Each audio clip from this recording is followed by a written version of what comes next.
mom keeps texting me, but she died last year. It started 2 nights ago. I got a text from my mom's number that said, "Did you lock the door?" I froze. Her number had been disconnected after the funeral. I told myself it was some kind of scam or someone using her old number, but the texts kept coming. Last night I got another one. Someone's in the hallway. I checked, shaking, but the hall was empty. I didn't sleep at all. Tonight, I decided to text back. I typed, "Who is this?" and hit send. A minute later, I got a photo in return, blurry, taken from the end of the hallway. It showed me sitting on my bed looking at my phone. I dropped the phone and ran to the hallway, but no one was there. My front door was still locked, my windows shut tight. I checked the photo again, zooming in, and that's when I noticed something I hadn't before. A faint figure behind me in the picture. A woman's silhouette. Her hand was reaching out toward my shoulder. I tried to call the number, but it went straight to voicemail. The automated voice said the number was no longer in service. That's when I heard my phone buzz again. Another text. It said, "Don't be scared, honey. I just wanted to make sure you were safe." My eyes filled with tears. I whispered, "Mom," into the silence. Then another message appeared. This time the words were shaky, letters uneven like she was struggling to type. "He's in the house." Before I could move, I heard the floorboards creak behind me. Slowly, I turned toward the sound.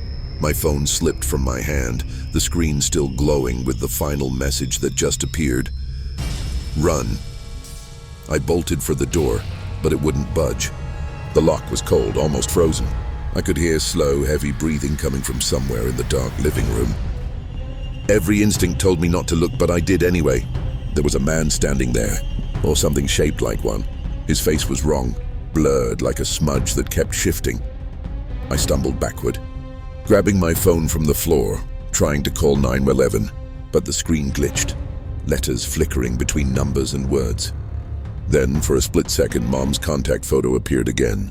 The phone vibrated once more and a voice message started playing automatically. It was her voice, weak, distorted. "I tried to warn you." He followed me from the other side. The lights flickered out completely. I could still hear her voice through the phone, whispering softly, "I love you." And underneath that, breathing. Closer now, right behind me. That's the last thing I remember before everything went dark. I woke up this morning on the floor with my phone in my hand. All the texts and photos were gone. The call log was empty, but there was one new message waiting for me. No number, just words. "See you tonight, sweetheart."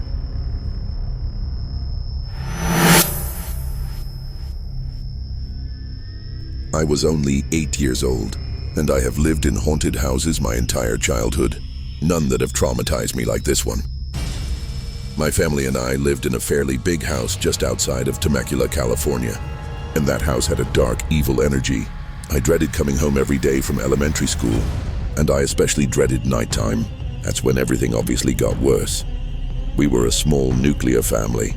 It was just me, my mother, little brother Zander, and Marine father who was usually gone in Afghanistan or Iraq. Whatever was in that house loved when my father left. The activity got 10x worse, and it loved to toy with me and my little brother. When we first moved in, it wasn't so bad. Toys going off on their own, unexplained noises in the attic. Things that could be brushed off, until one night. My little brother was still a baby, maybe around 2-3 hours old at the time, still crib-bound. My mom, sleeping in her bed, woke to hear some weird noises coming from the baby monitor in the middle of the night.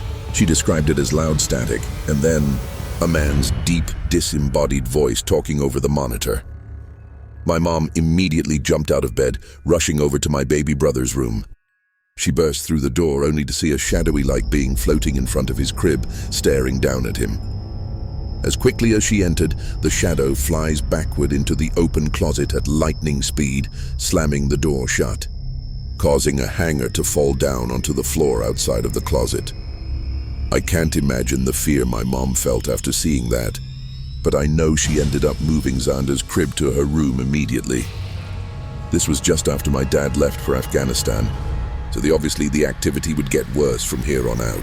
And the activity certainly didn't only extend to my baby brother, but whatever this energy was, it had a certain fascination with him. Anyway, we ended up getting a 3-month-old yellow Labrador named Berkeley. My mom knew we didn't feel safe, neither did she, so maybe having a little protector would put us at ease. Berkeley was a very friendly dog. He was always extremely gentle with small kids and animals, even when my baby brother would pull on his tail. R.I.P. Berkeley. So when I look back on around the time when we first brought him home, his teeth bared, snarling, growling and barking at an empty corner of the playroom, something I've never seen him ever do in his 15 years of life, let alone as a puppy. My 8-year-old self knew there was something dark in this house that Berkeley could see. And so could my baby brother. And that brings us to Thanksgiving. We invited all our extended family and ate together at the long dining table. We all sat together chatting, oblivious, till my baby brother comes running out of the playroom, pale, crying. My mom picks him up and sits him on her lap. She and the rest of the family try to ask him what was wrong, but he can barely speak. All he does is point, his little shaky finger moving slowly across the dining room, as if there was someone walking across the room. The rest of the family laughed it off, trying to console him and put him at ease. But I knew, I'm pretty sure my mom knew too, that he was seeing something that we could not see. A little bit after Thanksgiving, another incident with my brother happens. While I was upstairs, he lets out a blood-curdling scream and runs out of the playroom to my mom's arms while she's on the couch. I immediately come downstairs to see what's happened. We've never seen him so scared. My mom tries to soothe him and ask what happened, but all he says is that the man grabbed him by his arms and tried to pull him into the toy box with him. My mom and I were terrified to hear this. After all we've seen and heard, we 100% believed him. Xander refused to go into his toy box again, so we took out all his toys and laid them on the ground outside of it. Only minutes later, I was sitting in the dining room on the family computer playing Build-A-Bear, trying to distract myself from the event that just unfolded.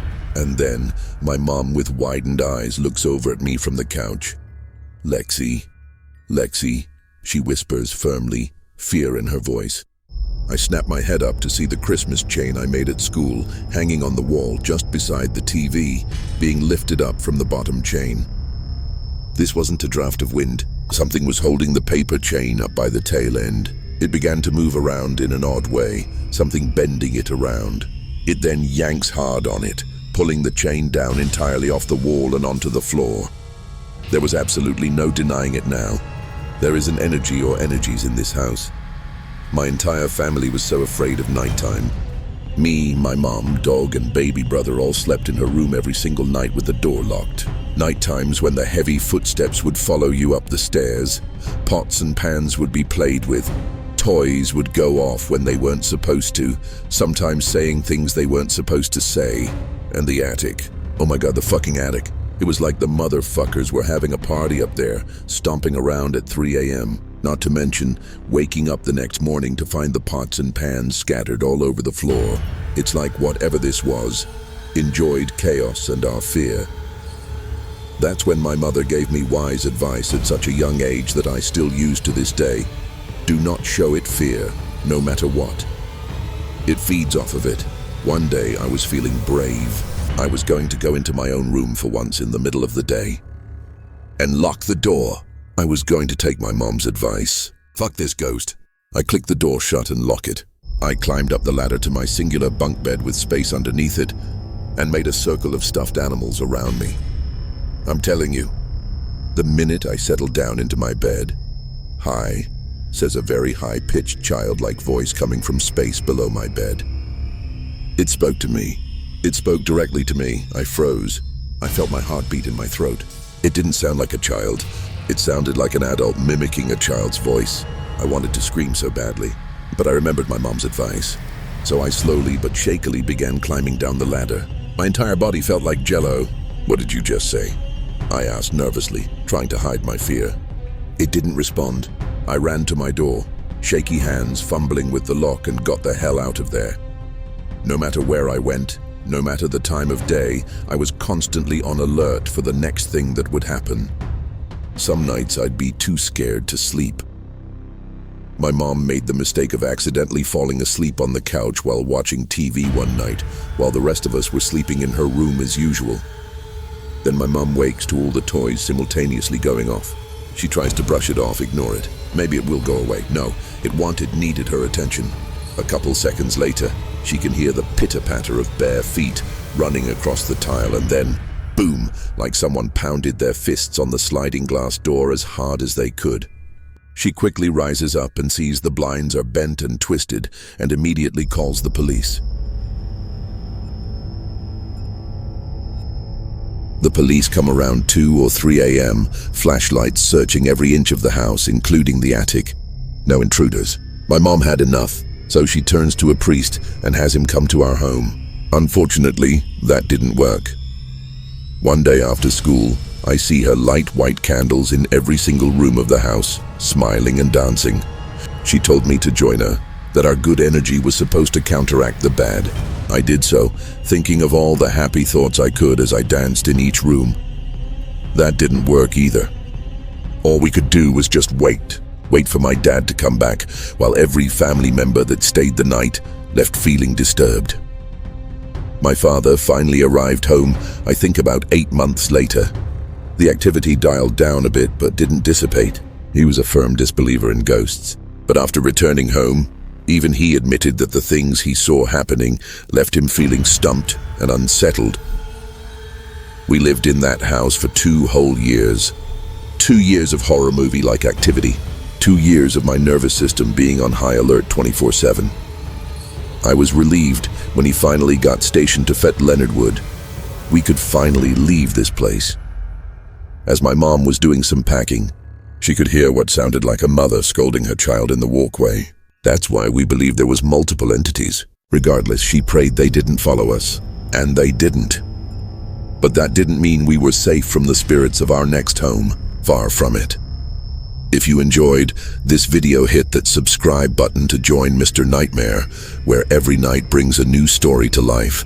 And maybe the next one will come from your home. Like, share, and comment below. Have you ever stayed somewhere that felt wrong, where something was there, unseen but watching? Mr. Nightmare, because fear doesn't live only in movies.